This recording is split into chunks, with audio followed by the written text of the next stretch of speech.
So happy Wednesday. Let's talk about judgment for a second. You know, we make judgments every day, or at least we should, if we're a sentient human being, right? You know, we walk down the road and say, oh, this looks dangerous, this looks good, that person looks nice, that person looks mean. We make judgments every day. Now, we should be basing those judgments on proper discernment, right? We should be saying, this path looks dangerous because X, Y, and Z. This path looks good because X, Y, and Z. This looks like a good idea because statistically X, Y, and Z. Right? Use proper discernment in your judgments. The idea that you shouldn't judge is moronic at best. Evil at its worst. But definitely at least moronic.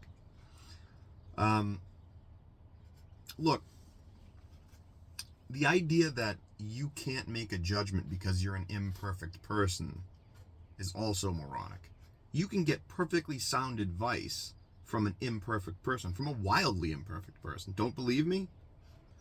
Let's say a 50-year functioning alcoholic walks up to an 18-year-old who's having his first beer and says, hey, Sonny, you shouldn't drink.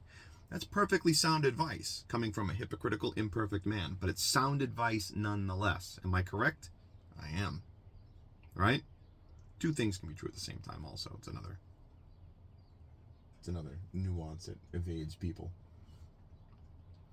But it's not judgment in general that people don't like. It's just critical judgment. Like if I walk up to you and say, hey man, you look fucking great today. You doing something new with your hair? You're lifting weights? I mean, you look awesome. Good job. I highly doubt the response I'm going to get is, judge me? What do you think you are? That's not going to be the response, right? But if I say, dude, kind of,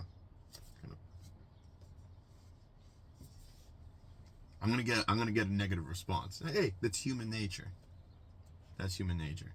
But I think that human nature being accepted, that bar being lowered, has caused some serious problems in our society. See, we used to shame.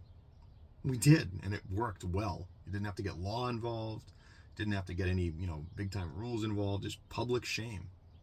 Like if you were the town whore, there was some public shaming. And all the other little girls looked at that and said, I don't want to be treated like that. I don't want to be judged like that. I'm going to behave. At least, try to. I don't want to be the town drunk. The little boys looked at that and said, I don't want to be that guy. Fucking pissing on himself, laying in a gutter. Maybe I'll stay away from that. It doesn't work 100% of the time, but it does have an effect, and it's a positive effect. See, the problem is, judgment and proper discernment's like a rudder on a boat. It really is. And then when the boat doesn't have a rudder anymore, it's very easily pushed around in the surf and sand. That's where we are. Don't believe me? Why don't you stop in your local library and check out a drag show for 8-year-olds and tell me we have a rudder in this country. Derek goes on at 9. He'll be doing the helicopter with his dong for all the 8-year-olds. Perfectly acceptable. No, judgment's a good thing. It is, in most cases. Now, like I said, you should judge with concern and compassion. You should judge for the betterment of yourself or someone else. You see someone about to do something dangerous and stupid, you should step in. You're going to get a tongue lashing for it, most likely. Especially if they're a teenage moron. Or an adult moron. There's plenty of adult morons. But you're doing your best to try and help somebody else out. You got to take the slings and arrows. Pointing out the flaws in other people, it's not something they take kindly to. And they'll try and, in turn, point out your flaws. And I'm sure you have many. I know I do. But, like I said in the beginning, you can get perfectly sound advice from a wildly imperfect person. All right, happy Wednesday.